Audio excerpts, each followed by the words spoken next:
BP, sugar, thyroid, obesity, hormone సమస్యలని మందులు లేకుండా నేచర్ మంత్ర ఫుడ్ తో రివర్స్ చేసుకోండి. ఇప్పుడు మొన్న మీరు గోరక్షల మీద దాడి జరిగింది. మీరు చాలా ప్రముఖంగా మీరు ఒక్కరే ప్రొటెస్ట్ చేశారు నాకు తెలిసినంత వరకు. లేదండి, ఈటల్ గారు వచ్చారు, అక్కడ బండి సంజయ్ గారు వచ్చారు, కిషన్ రెడ్డి గారు వచ్చారు. ఫస్ట్ నేను చెప్పేది ఏదో ఒకరు ఫస్ట్ భలే ఉందండి. ఇప్పుడు మీరు టికెట్ కొనుక్కోవాలంటే కూడా ఎవడోడు ఫస్ట్ నిలబడతాడు. ఫస్ట్ టికెట్ నేను అనేది బాధ్యతలు ఉన్నవాళ్ళు. ఇప్పుడు కిషన్ రెడ్డి గారు ఒక మంత్రి, కేంద్ర మంత్రి, ఆయన రావాలి. ఏమి అట్లా కాదండి, నేను ఖాళీగా ఉన్నా, నేను ఏం చేయలేదు, హోమం చేసుకుంటుంటా దేశం కోసం, తెలంగాణ కవర్ చేస్తున్నారు. కానీ ఫస్ట్ రియాక్ట్ అయింది మీరే. మీరు వచ్చారు ఇంటర్వ్యూకి, అప్పుడు నేను ఏం చేస్తున్నా, హోమం చేసుకుంటున్నా. నేను ఎంత ఖాళీగా ఉండకపోతే దేశం కోసం కూర్చొని హోమం చేసుకుంటుంటా. చెప్పండి, ఖాళీగా ఉన్న వాళ్ళందరూ రియాక్ట్ అవుతున్నారు చెప్పండి బీజేపీలో. ఇప్పుడు మీరు వచ్చారు, నన్ను అడిగారు, రియాక్ట్ అయ్యారు. వాళ్ళ దగ్గర పోండి, అడగండి, వాళ్ళు రియాక్ట్ అవుతారు. ఎవరు చెప్తే పోలే, మీరు స్వచ్ఛందంగా తెలుసుకొని వెళ్ళారు అక్కడికి, వాళ్ళ తరఫున పోరాడారు, నిలబడ్డారు, గట్టిగా ప్రొటెస్ట్ చేశారు. మీకు మాట చెప్తాను, నిజం ఉన్నది చెప్తాను. పాత బస్తీలో యువతరం చాలా మంది ఎవరైతే సనాతన హిందూ ధర్మాన్ని కోసం పోరాడతారో వాళ్ళందరూ అమ్మ అమ్మ అనుకుంటూ నాతో అడపా వచ్చి చర్చించుకుంటూ జనరల్గా ఏం చేద్దాం, ఎట్లా చేద్దామని వాళ్ళతో నేను టచ్లో ఉంటానండి. ఒక రాజకీయంగా వాళ్ళని ఏదో వాడేస్తాను అన్న వ్యక్తిలా చూడరు నన్ను. ఏదో వెళదాము, 2 సలహాలు తీసుకుందాము, అమ్మ ధైర్యం మనతో ఉంటే బాగుంటుంది అన్న ధోరణిలో నా పిల్లల్లా ఉంటారు వాళ్ళు. మీరు నమ్మితే నమ్మడి, లేకపోతే లేదు. అది జరిగా పిల్లాడు అలా హాస్పిటల్ అడ్మిట్ అయినప్పుడు నేను వంట చేస్తున్నాను రాత్రి, నాకు ఫోను వేడ్చుకుంటూ ఫోను, అమ్మా అన్యాయం అయిపోయిందమ్మా, ఇట్లా అన్యాయం అయిపోయిందంటే ఒక 10 నిమిషాలు ఇలా స్టవ్ ఆఫ్ చేసి వస్తా ఓపెన్గా చెప్తున్నా నేను. ఇది వాడి ఫోన్, నువ్వు పెట్టరా బాబు, నువ్వు పెడితేనే కదా నేను 5 నిమిషాల్లో వంట ముగించుకొని వస్తానని 10 నిమిషాలలో వంట ముగించుకొని హడావిడిగా అక్కడి నుంచి పరిగెత్తి వెళ్ళా. ఈ పరిగెత్తి వెళ్ళడంలో ఆ పిల్లాడు పాప ఏడుస్తూ నాకు ఫోన్ చేయడంలో, నేను ఈ 10 నిమిషాలు వంట ముగించడంలో నేను అప్పుడే నంబర్ 1 అయ్యానా, 2 అయ్యానా, 3 అయ్యానా, 4 అయ్యానా, అట్లని కాదంటే ఓవరాల్ గా బీజేపీకి సంబంధించి కార్యకర్తలకు కానీ ఆ భావజాలం ఉన్న వాళ్ళకి కష్టం వస్తే ఫస్ట్ రెస్పాండ్ అయ్యే మాధవీలత ఉంటారు అనే క్రెడిట్ మీకు వచ్చిందండి. మంచిదండి, చాలా ఆనందం. ఇది ఉందని కూడా తెలియదు. ఈ రోజు ఐ డ్రీమ్ శ్రీనివాస్ ద్వారా ఇది కూడా తెలుసుకున్నా, అంటే సంతోషం. మిగతా అందరూ కూడా అలా స్పందించే రోజు వస్తుందని మీరు అనుకుంటున్నారా? అంటే అందరూ స్పందిస్తున్నారు, ఎవరు వాళ్ళ పద్ధతిలో స్పందిస్తున్నారు. అందరం స్పందిస్తున్నాం, ఒకరితో పద్ధతి అంతే. హైదరాబాద్ అనేది ఒక మిక్స్డ్ సొసైటీ, అంటే మెట్రో సిటీ. అవును, విభిన్న జాతులు, విభిన్న కులాలు, విభిన్న దేశవాసులు కూడా మీరు నగర్ బంజారా హిల్స్ దగ్గర పోండి, పారామౌంట్ అపార్ట్మెంట్కి వెళ్ళారంటే చిట్ట వణుకుతారు మీరు. ఎందుకు? అయ్యో అసలు ఎవరెవరో ఉంటారు అక్కడ. అయ్యో సరే పోన్లేండి, ఈ ప్రశ్న ముగించండి. ఇలాంటి ఒక మిక్స్డ్ సిటీలో హిందుత్వ అనే కాన్సెప్ట్ మీదే రాజకీయాల్లో బాగా ఫేమస్ అయినటువంటి బీజేపీ పార్టీ నుంచి మీరు ఒక ఏదైనా ఒక రెడ్ లైన్ కానీ డెడ్ లైన్ కానీ గీసుకోవాల్సి వస్తే ఎక్కడ ఆపుతారు? అంటే ఒక దీన్ని హిందుత్వ గురించి మాట్లాడాలన్నా, రాజకీయానికి హిందుత్వానికి సంబంధం లేదు. నేను అనేది మళ్ళీ మీకు అదే చెప్తాను, నేను అదే మాట్లాడతాను. నా దగ్గర ఎంతో మంది పాత బస్తీ నుంచి స్త్రీలు, పిల్లలు, మార్వాడీస్, ముస్లింలు అందరూ వస్తారు. కళ్ళ నీళ్లు పెట్టుకొని వచ్చిన నా కాన్స్టిట్యుయెన్సీ వాళ్ళని ఏ రంగుతో నన్ను చూడమంటారు? మీరు చూడరు. నాకు అదే భారతీయ జనతా పార్టీ. భారతీయ జనతా పార్టీలో 2 రంగులు ఉంటాయి, కాషాయం ఉంది, ఆకుపచ్చ ఉంది. మీరు ఆకుపచ్చ అంటారు? ఆకుపచ్చ అంటే ఐ మీన్ అందరినీ సమాన దృష్టితో చూసే మాధవి. ఇది ఒక మతం రంగు, అది ఒక మతం రంగు. అర్థమైంది? అర్థమైంది. 2 మతాలని కూడా తీసుకొని ఆ మతంలోని మతాన్ని కాకుండా పచ్చదనాన్ని చూస్తూ, కాషాయ రంగులో ఉండే త్యాగాన్ని, స్ఫూర్తిని, ధైర్యాన్ని చూస్తూ, పరదేశీయులకి ఇక్కడ అవకాశం ఇవ్వకుండా, విన్నారా, పరదేశీయులకి ఇక్కడ అవకాశం ఇవ్వకుండా దేశద్రోహులను తరిమి కొట్టే పార్టీ బీజేపీ. మీరు హైదరాబాదు ముస్లిం మహిళల జీవితాల మీద స్టడీ చేశారు, చాలా చేశారు. మీరు చాలా విషయాలు మీ దృష్టికి వచ్చాయి ఆ స్టడీలో. సో వాళ్ళ జీవితాలు ప్రధానంగా స్ట్రక్ అవ్వడానికి అక్కడ బేసిక్ రీజన్ ఏమని మీరు గమనించారు? ఒకటి మతపరంగా అణిచివేయడం, ఉమ్, స్త్రీకి ఆలోచించే స్వేచ్ఛనివ్వకపోవడం, ఉమ్, బీదరికంలో వీళ్ళని ఆ సంపాదించే 10 రూపాయలని కూడా ఎలా వీళ్ళ నుంచి తీసేసుకునే మార్గం ఆలోచించాలా అంటే దీనిలో ఏం చేస్తారంటే వీళ్ళు రాత్రులంతా మొగుడిని మగపిల్లల్ని ఉద్యోగాలకు పోనీయకుండా ఇరానీ కేఫ్లు ఓపెన్ చేసి పెడతారు. ఉమ్, రాత్రంతా మేలుకున్నవాడు పొద్దున్న లేస్తాడా? లేడు. వాడు ఉద్యోగానికి పోడు, వాడు సంపాదించాడు. ఎవరు సంపాదించాలి? స్త్రీ సంపాదించాలి. ఆవిడని ఏం చేస్తారు? పిల్లల మీద పిల్లల్ని కనిస్తారు. ఆవిడని ఏం చేస్తారు? మొహాన్ని చూడనివ్వకుండా చేస్తారు. అంటే ఆత్మధైర్యం నాశనం చేస్తారు. స్కూళ్ళని ఎదగనివ్వకుండా చేస్తారు. చివరికి వీళ్ళని ఎక్కడ పంపిస్తారు? మదార్సాలకు పంపిస్తారు. ఆ చదువుతో బయట మీరు బతకలేరు. మతం పేరిట, బీదరికం పేరిట, ఆత్మవిశ్వాసాన్ని చంపే పేరిట తొక్కేస్తే స్త్రీని వీళ్ళ ఇండ్లు, వీళ్ళ బంగ్లాలు, వీళ్ళ రాజకీయాలు ముందుకు వెళతాయి. మీరు చూసిన ఒక వరస్ట్ కేస్ స్టడీ ఏదైనా ఉందా? చెప్తారా? చెప్పలేనంత వరస్ట్ అండి అది. ఒక్కటి చెప్పండి. అంటే మిమ్మల్ని బాగా విపరీతంగా ప్రభావితం చేసిన ఒక కేస్ స్టడీ చెప్పండి ఓల్డ్ సిటీలో. నీ ప్రశ్న ఇప్పటిదాకా ఎవరు వేయలేదు శ్రీనివాస్ గారు. మీకు ఈ డైలీ వేజెస్ ఉంటాయా? సారీ, డైలీ ఇంట్రెస్ట్ మీద డబ్బులు నడుస్తాయా? డైలీ ఫైనాన్స్ అవును, ఉంటదిలేండి. బాగా పొద్దునిస్తారు, సాయంత్రానికి వసూలు చేసుకుపోతారు. చిన్న వ్యాపారాలు పొద్దునిచ్చి సాయంత్రం కనుక ఇవ్వకపోతే ఆడొక్క రోజు చూస్తాడు, 2 రోజులు చూస్తాడండి. 3వ రోజు ఆ ఇంట్లో ఆడపిల్లని తీసుకెళ్ళి పెట్టుకుంటాడు వాడు. ఇంతకన్నా వర్స్ట్ కావాలా మీకు? అదండి స్త్రీని అవమానించడం అంటే. స్టిల్ ఇప్పటికీ దమ్ము లేదు ఎవ్వరికి అక్కడ పోవడానికి. అలా పోలీసులు కూడా వాళ్ళని ఏం చేయరండి. ఎందుకు? అంతా ఒకటైపోయి ఉన్నారు వాళ్ళందరూ. అందరి దగ్గర డబ్బులు తింటారు. ఇది ఒక ఉద్యమం అండి. రజాకార్లు ఎక్కడికి పోలేదు, ఇంకా ఇక్కడే ఉన్నారు రజాకార్లు. అది ముస్లిం స్త్రీనా, హిందూ స్త్రీనా, క్రిస్టియన్ స్త్రీనా, ఎస్సీ స్త్రీనా, ఎస్టీ స్త్రీనా, అగర్వాల్ స్త్రీనా, ఏ స్త్రీయేనండి. అలా అమ్మాయిని తీసుకుపోయి మళ్ళీ డబ్బులు కట్టే వరకు పంపిరా? అంతే. మీరు ఆ కట్టాల్సింది ఎంత ఉందో అదో వెలగడతాడు వాడు, మళ్ళీ పంపించేస్తాడు. అంటే అమ్మాయిని లిటరల్ గా దాని మీద కేసులు బుక్ చేయడం. మీరు భలే మాట్లాడతారండి. మర్డర్లు జరుగుతుంటే బయటికి రాదు ఓల్డ్ సిటీలో. సైలెంట్ గా ఉందంటే అక్కడ ఏం జరగట్లేదని కాదు, అక్కడి నుంచి బయటికి రావట్లేదని అర్థం. సో ఈ పంచాయతీ ఎన్నికల్లో బీజేపీ చాలా తక్కువ స్థానాల్లో గెలుచుకుంది రాష్ట్రంలో. మరి ఈ సిచ్యువేషన్లో వచ్చే జిహెచ్ఎంసీ ఎన్నికల్లో బీజేపీ ప్రభావం ఎలా ఉండబోతుందంటారు? ప్రజలలో విపరీతమైన ప్రేమ అయితే ఉందండి. కానీ నిజం చెప్పాలంటే నేను చాలా చోట్ల వెళ్ళేసి వచ్చాను. మొన్ననే ఎల్గూరు, రంగంపేట, వరంగల్ వెళ్ళాను నేను. అక్కడ ఎరకల అమ్మాయి, ఎస్టీ అమ్మాయి నెగ్గితే వాళ్ళు నాకు ఫోన్ చేశారు.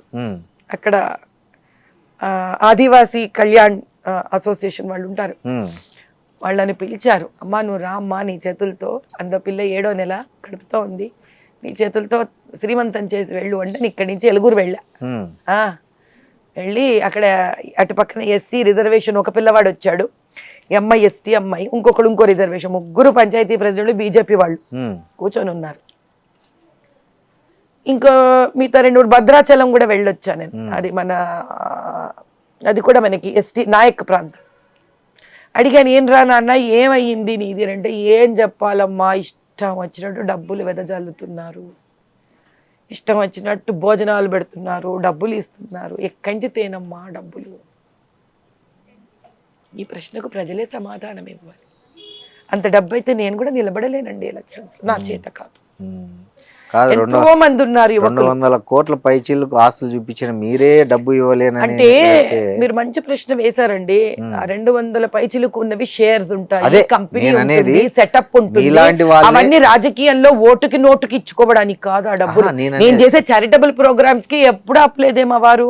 మరి అంత అన్ని వేల మందికి అన్నదానం చేశాను, స్కిల్ డెవలప్మెంట్ చేశాను, ఇప్పటికెంతో మందికి డిస్కౌంట్లు ఇస్తాం అందుకు. కానీ డబ్బిచ్చి ఓటు కొనుక్కోవడానికి కాదు. నేను అలాంటి రాజకీయాలు నేను చెయ్యలేను. అంత మీదండి మీరు ఇస్తారని కాదు, అంటే డబ్బు ప్రభావం ఎంత పెరిగిపోయింది అంటే ఎలాంటి వాళ్ళు కూడా భయపడే పరిస్థితి వాళ్ళ సొసైటీలో నాకు ఉందండి, భయం ఖచ్చితంగా ఉంది. ఇష్టం వచ్చినట్టు డబ్బు పంపిణీ జరుగుతుంది. అట్లా బీఆర్ఎస్ పంపిణీ చేసింది, కాంగ్రెస్ చేస్తోంది. ఇలా చెయ్యాలి అనుకుంటే కనుక బహుశా మంచి అంటే కొత్తగా వచ్చి స్ఫూర్తితో ఉండి రాజకీయ నాయకులు అయ్యి ఏదో ఉద్ధరించాలి అనుకుంటే కనుక అలాంటి వాళ్ళకి కష్టం. ఒకటి నాకేమో అది నీతి, ఇట్స్ మై ఫిలాసఫీ. ఆ డబ్బు నేను వాళ్ళకి అలా ఎలా పడితే అలా అన్యాయంగా ఓటు కొనుక్కోవడానికి ఇవ్వలేను. ఇప్పుడు రిగ్గింగ్ బోగసింగ్ చేసి 6,37,000 తెచ్చుకుంటే మీరు ఎన్ని డబ్బులు ఇస్తే తీసుకుంటారండి? ఓ మాట చెప్పండి, ప్రజలకు వద్దా? మంచి నాయకురాలు ప్రజలకు వద్దా? అప్పుడు నేను అక్కడ అడిగాను ఎలుగురు వాళ్ళని, మరి మీరెందుకమ్మా ఓటు వేశారు, మరి వీళ్ళు మీకెట్లా డబ్బులు ఇవ్వకుండా? ఆ పాపం ఎరుకల పిల్ల డబ్బులేం లేవు దాని దగ్గర, మరి ఎలా గెలిచావి అంటే బీఆర్ఎస్ గవర్నమెంట్ కాంగ్రెస్ గవర్నమెంట్ ఎంత అన్యాయం చేసిందంటే ఇక్కడ ఇప్పటికీ మా ఎస్టీ వాళ్ళందరూ ఓ నిర్ణయానికి వచ్చారు, మనలో ఒకళ్ళని నెగ్గించుకోవాలి, అప్పుడే మన ఊపిరి బయటకు వస్తుంది అని. అంత ఒక ఆదివాసీల మధ్యలో ఒక ట్రైబల్స్కి వచ్చిన జ్ఞానోదయం ఇలా సిటీలలో ఉండే వాళ్ళకి ఏ రోజైతే వస్తుందో. కానీ లాస్ట్ ఎన్నికల్లో బీజేపీ చాలా గట్టి ఫైట్ చేసింది జిహెచ్ఎంసీ ఎన్నికల్లో. సో అప్పుడు ఈసారి ఇస్తాం, ఫైట్ ఇవ్వడానికి ఎక్కడ తక్కువ పోవదు, వెనక ఆడవండి శ్రీనివాస్ గారు, ఇచ్చే ఫైట్ ఇస్తాం. ఇప్పుడు మీకు చిన్న 3 పేర్లు ఇవ్వను. ఇప్పుడు నాయక్ బస్తీలో మంచి లీడర్ ఉన్నాడండి, ఆ పిల్లవాడు నాయక్, లంబాడి పిల్లవాడు. ఆ పిల్లవాడు సాఫ్ట్వేర్ ఇంజనీర్. అంటే ఎంత సంపాదించుకుంటాడు? వాడు ఒక ఇల్లు కట్టుకుని ఎంత సంపాదించుకుంటాడు? వాడని ఎప్పటి నుంచో అడుగుతున్నాడు, అమ్మ కార్పొరేట్ ఎలక్షన్స్ వస్తే నీ హయామే కదమ్మా ఇదంతా, నాకు టికెట్ ఇప్పించమ్మా, కానీ డబ్బులు ఖర్చు పెట్టుకుంటే ఎట్లమ్మా, ఓట్లకి ఎట్లమ్మా డబ్బులు ఇచ్చేది? ఇంకో స్థానం ఉంది జియాగూడ, ఎస్సీ పిల్లవాడు, మాదిగ పిల్లవాడు, వాడు లా చదువుకున్నాడు, బుద్ధిమంతుడు, ఎక్కడి నుంచి అమ్మా డబ్బు ఖర్చు పెట్టాడు? వాడు బస్తీలు అందరికీ సహాయం చేస్తాడు. వాడు ఏం చేయను నేను? ఇది మాధవీలత. ఏం చేయగలది ఈ మాధవీలత? డబ్బులు ఇవ్వకుండా ఓట్లు వెయ్యని ప్రజలకి ఏం చెప్తుంది ఈ మాధవీలత? ఒకటే చెప్పగలను నేను, నాయనా నీ ఓటు ఒక బీజం లాంటిది, ఒక విత్తనం లాంటిది. ఆ పవిత్రమైన ఒక ఓటు ఏమవుతుందో అనుకుంటున్నావు కానీ కలుపు తయారు చేస్తున్నావు నువ్వు. మేమేమో తులసివనం తయారు చేయాలనుకుంటున్నావు, నువ్వు డబ్బు తీసుకొని ఆ ఓటుతో ఒక కలుపుకి విత్తనం వేస్తున్నావు. మరి ఆ వేసిన కలుపు ఏం చేస్తుంది? గవర్నమెంట్ స్కూళ్ళని నాశనం చేస్తుంది. నువ్వు ప్రైవేటు వాడికి నీ కష్టార్జితం ఇచ్చుకొని ప్రైవేటు స్కూళ్ళని ఉద్ధరిస్తున్నావు. గవర్నమెంట్ హాస్పిటల్స్ని భయంకరంగా ఉంచుతోంది ఇదే కలుపు. రాజకీయ నాయకుడు అయ్యి పవర్లోకి వచ్చి నువ్వేం చేస్తున్నావు? నీ డబ్బులు తీసుకొని ప్రైవేట్ హాస్పిటల్కి, కార్పొరేట్ హాస్పిటల్కి వెళ్ళి నీ డబ్బును అక్కడ పాడు చేసుకుంటున్నావు. బాగున్న రోడ్డుని మళ్ళీ తవ్వి మళ్ళీ రోడ్లు వేస్తూ కాంట్రాక్ట్ పేరుతో డబ్బులు తింటారు. నీ ఇంటి ముందు వర్షం వస్తే ఆ నీళ్ళన్నీ నీ ఇంట్లోకి వస్తాయి. కాబట్టి రాజకీయం అంటే 5 ఏళ్లకు వచ్చే ఒక ఓటు కాదు, 1000-2000 రూపాయలు నువ్వు తీసుకునేది కాదు. నువ్వు 2000 రూపాయలు మాత్రమే తీసుకుంటావేమో, మహా అంటే 3000 తీసుకుంటావేమో. నీ తలకాయ మీద సుమారు 3 కోట్లు తింటాడు ప్రతి తలకాయ మీద రాజకీయ నాయకుడు. తిన్నా నష్టం లేదు, నిన్ను ఎందుకో పనికి రాకుండా అప్పుల పాలు చేస్తున్నాడు. కాబట్టి ఆ ఓటర్ అర్థం చేసుకోవాలి నాయన. మొన్న మీరు ఓట్లు పంచలేదు కదండి, మీరు మొన్న ఎన్నికల్లో డబ్బు పంచలేదా మీరు? చస్తే పంచను నేను. నా 3,20,000 3,29,000 ఓట్లు అంటే ఒక 30,000 ఓట్లు. నా ప్రజలు నన్ను ప్రేమించి, నన్ను ఇష్టపడి, నన్ను నమ్మి వేసిన ఓట్లు ఇంకా ఓట్లు పడేవి నాకు. కానీ మహానుభావులు ఇక్కడ డిలీట్ చేసి పారేశారు. కాబట్టి నా పాత బస్తీతో నాకు ఏ కంప్లైంట్లు లేవు. They are the most wonderful voters. నా పాత బస్తీ ఓటర్లు అంత అద్భుతమైన ఓటర్లని నేను చూడలేదు అక్కడ. కించిత్ తప్పు లేదు నా ఓటర్లు. అందుకే నేను ఎప్పుడు మా ఓటర్లని ఏమనను. నేను ఓడిపోలేదండి. నిజము, న్యాయం, ధర్మాన్ని చూపించారు నా ఓటర్. బోగసింగ్లు బూత్ క్యాప్చర్లు చేస్తే, ఓట్లు డిలీట్ చేస్తే వాళ్ళు ఏం చేయగలరండి పాపము. ఒక 1 word ఆన్సర్ చెప్పండి, నేను ఒక చెప్తా. రేవంత్ రెడ్డి. ఒక కుండ పాలల్లో విషం రేవంత్ రెడ్డి చేస్తారు. కవిత కల్వకుంట్ల. రాజకీయ దాహం ఆ మహాతల్లికి, స్త్రీమూర్తికి ఎంత ఎక్కువైందంటే గడాపటికి కుటుంబం నుంచి విడిపోయినా నష్టం లేదు, కానీ నేను ఎప్పుడూ న్యూస్లో ఉంటాను, అవసరమైతే అంత దూరం అన్నా పోతాను పదవులకు. మోడీ. మా జన్మ సుకృతం, మా అదృష్టం. మా అంటే ఓటరు, రాజకీయ నాయకులు కాదు. ఒక ఓటరుగా, ఒక భారతీయురాలుగా నా అదృష్టం మోదీ గారు, మా భవిష్యత్తు మోదీ. అమిత్ షా. మంచి సైన్యాధ్యక్షుడు, పక్కన గట్టిగా రాజుకు తగ్గ సైన్యాధ్యక్షుడు. మహాత్మా గాంధీ గురించి. స్వార్థం కోసం భారతదేశాన్ని తాకట్టు పెట్టేశాడండి. పేరుకి అంత మోజుంటుందా అనుకుని ఇప్పుడు తెలుసుకుంటున్నా. గాడ్సే. నిజాన్ని నిర్భయంగా చావొచ్చినా కూడా చెప్తానంటాడు. గాడ్సే. అందుకే ఆయన పేరులోనే ఉంది గాడ్. ఆయనను అర్థం చేసుకోవడం ఈజీ కాదు. ఆయన ముస్లింల మీద ద్వేషంతో ఆయనను కాల్చలేదు. మత పిచ్చిని రెచ్చగొట్టడానికి ఆయన పెట్టిన ఒక సొల్యూషన్కి దేశం ఇంకా నాశనం అయిపోతుందేమో అని తపన పడ్డాడు ఆయన. కష్టం. పెద్ద గొప్ప వాళ్ళని అర్థం చేసి, భగత్ సింగ్ని అర్థం చేసుకోవడం కష్టం. గాడ్సే భగత్ సింగ్ ఈక్వల్ ప్యాట్రియట్స్ అంటారు. ఏ సమయంలో ఆ రోజు బ్రిటిషర్లు హింస పెడుతుంటే చంపి ఆయన ఉరితాడెక్కాడు. హిందూ ముస్లింల మధ్యలో లేని అంటే ఇప్పుడు ఈయన పాకిస్తాన్కి వెళ్ళిపోతా అన్నాడండి, అంటే ఏంటి దాని అర్థం? భారతదేశం అన్యాయం చేసినట్ట. మరి పాకిస్తాన్లో జరిగిన అన్యాయం హిందువులకి ఎందుకండి ఆ డ్రామాలు? జిన్నాను పిలిచో మాట్లాడు. ఎప్పటికి తెగాలండి హిందూ ముస్లిం గొడవలు? రెచ్చగొడుతున్నట్టు కాదా అది శాంత? ఇక్కడ ఉండి ప్రపంచ శాంతి చేయలేరా? అట్లాంటప్పుడు మీరు సౌత్ ఆఫ్రికాలోనే ఉండి భారతదేశం శాంతి చేయాల్సిందిగా. ఇక్కడ భారతదేశంలో పేరు ప్రఖ్యాతిగాంచి ఇక్కడి నుంచి హిందువులు కూడా కొంతమంది అక్కడ ఉండిపోయినారు కదా. అరే ముందే బాధపడుతున్నాం, దేశం 2 ముక్కలయ్యింది, ఎక్కడో కూడా సెటిల్ అవ్వాలి కదా, శాంతపడిపోవాలి కదా. హిందువులు చనిపోయారు, ముస్లింలు చనిపోయారు, రక్తం 2 పక్కలా చిమ్మింది. ఇంకా టాపిక్ని మనం కూల్ చెయ్యాలి కదండి, వదిలేయాలి. గతానని బతుకున్న వాళ్ళని ముందుకు తీసుకొని వెళ్ళాలి కదా. తుర్రని ఇప్పుడు నేను ఇక్కడ వాళ్ళు పాకిస్తాన్లో కూర్చుంటా అంటే ఎక్కడికి ఎండ్ అవుతుంది? ఓవైసీ. అతను ఇస్లాం మతానికే చిడపురుగు. అతనే కనుక మంచివాడైతే ఇంత బీదరికం ముస్లింలలో ఎందుకుంటుందండి నా పాత బస్తీలో? పోనీ ఇస్లాం దొంగవేట్లు ఏమని చెప్పిందా? ఖురాను బూతు కబ్జాలు చేసుకోమని చెప్పిందా? అన్యాయంగా ఉండమని చెప్పిందా? అధర్మంగా ఉండమని చెప్పిందా? నీ పాత బస్తీలో ముస్లింలకి డైలీ ఫైనాన్స్లు డబ్బులు తిప్పేవాడిని కాపాడుకో అని చెప్పిందా? సరే మాధవీలత గారు, అన్ని రాజకీయాలు మాట్లాడాం, పర్సనల్. మీరు మంచి సింగర్ అంట కదా. అయ్యో ఈ గొంతు బొంగురు కాదు అంటే మీరు ఫస్ట్ టైం ఎక్కడ పర్ఫార్మెన్స్ చేశారండి? మీ ఇప్పటికి కనీసం ఈ 18 నెలల్లో అయితే చాలా సార్లు పాడేశాను కాబట్టి నేనే వందే మాత్రం కూడా పాడాను.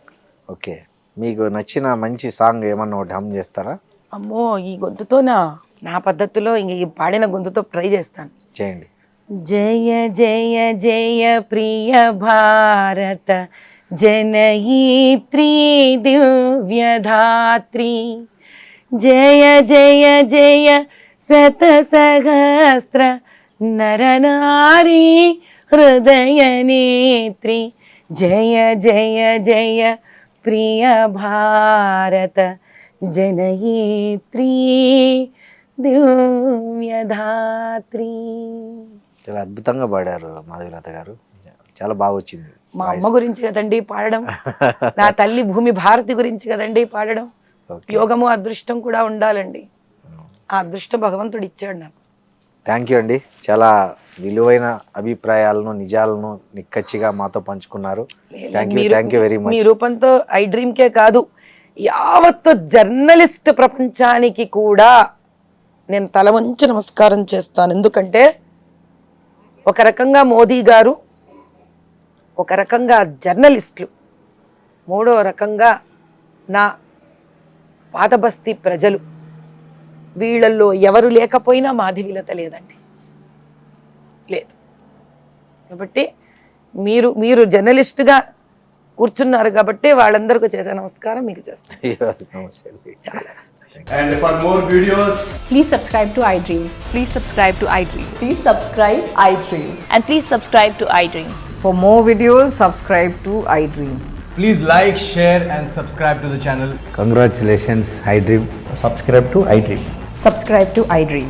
So subscribe to iDream Media. iDream ki iDream team అందరికి huge congratulations. Please subscribe iDream Media. Please subscribe to iDream. Subscribe iDream. Please subscribe to iDream. iDream అంటే నా కళల ఛానల్ను సబ్స్క్రైబ్ చేసుకున్న నోరు తిరుగుతలేదు, మీరైతే గంట గుర్తు కొట్టండి. For more such videos, please subscribe to iDream. Subscribe to iDream. Please subscribe to iDream. Please subscribe iDream Media. Please do subscribe to iDream. Please subscribe to iDream Media. For best entertainment and information, please subscribe iDream. And don't forget to subscribe to iDream.